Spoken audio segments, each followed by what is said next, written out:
Hello, you are behind the scenes with Shariff Sinclair, and I am here in Southampton for Hamptons Fashion Week, and I am sitting next to a fashion icon who is receiving the Designer of the Year award tonight, Nicole Miller. How are you feeling today? Oh, gee, very nervous. Now I'm chilling here.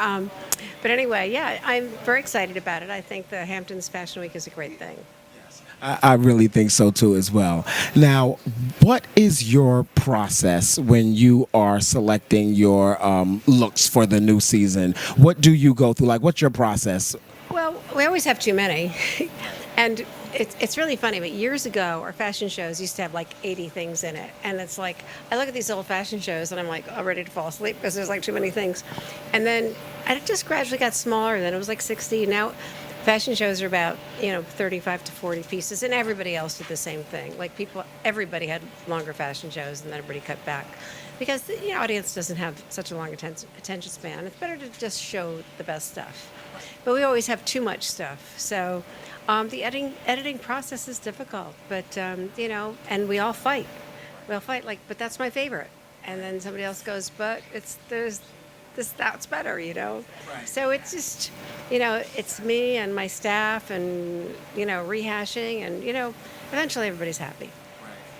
How do you keep your designs fresh and new year after year? I mean, you've been doing this for years, and you are a respected name, and people look to you for a certain standard. How do you keep that up?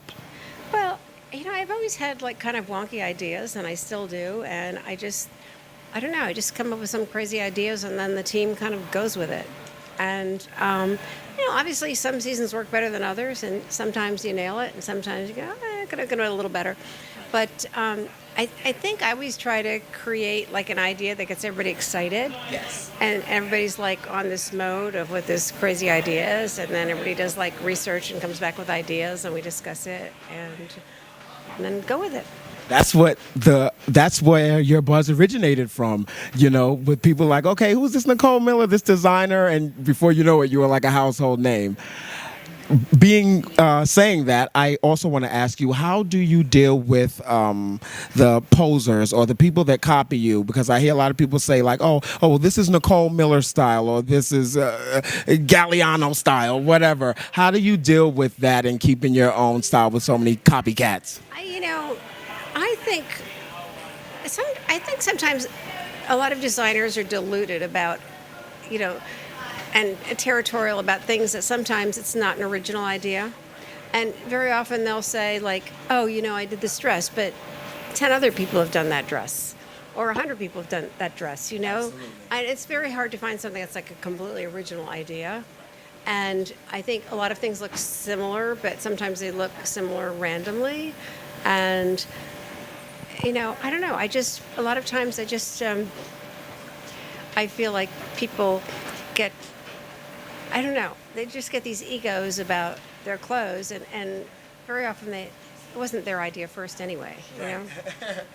Okay, well then that's good to know. So you're not crazy about that. If you see something that's kind of, homage to you. Well, I had this blouse I did in like 1980, whatever, and it was a really popular blouse. I stopped making it. And then I was at Intermix one day, and they had this blouse by this other person, and it just kind of like infuriated me. And that she was selling all these blouses, that it was my blouse, and it was like literally my blouse. A replica. But she went out of business, so. And you're still here 40 years later receiving the Designer of the Year award. I mean, come on. So that shows. Well, anyway, but I mean, if that's where you get your ideas is in a thrift shop, I'm sure she bought my blouse in a thrift shop. Right. But I mean, you can only be lucky like so often, so whatever. I definitely understand that. So, what would you say to your 10-year-old self right now, receiving the Designer of the Year award among the many other accolades that you have received throughout your career? What's something that you would maybe say to your 10-year-old self? Did you think that you were going to get into fashion? Did you know that? Always did. But I was like a very shy girl, and I always was like too polite. And I felt like, I would tell myself I should just be a bigger advocate for myself. And not be so polite and accommodating. Just like I should have been a little more pushy. Well, that's good. That's good. And does that work for you? Have you applied that now? More so, yes. Well, that's good. That's so awesome. Thank you and congratulations again. You are really amazing, and it's so great to be able to speak with you. This is iconic and legendary. You too. Continue to win and continue to bring that fashion. Stylish in that fantastic tie. Oh, I'm sorry. I don't think the people heard that. Can you say that again, Nicole? I said you look so handsome when wearing that fantastic tie. Thank you. And ladies and gentlemen, Nicole Miller, okay? Thank you so much, Nicole. Congratulations again. It was a pleasure. All right, you guys, keep it locked here behind the scenes with Shariff Sinclair. We have some more amazing interviews coming.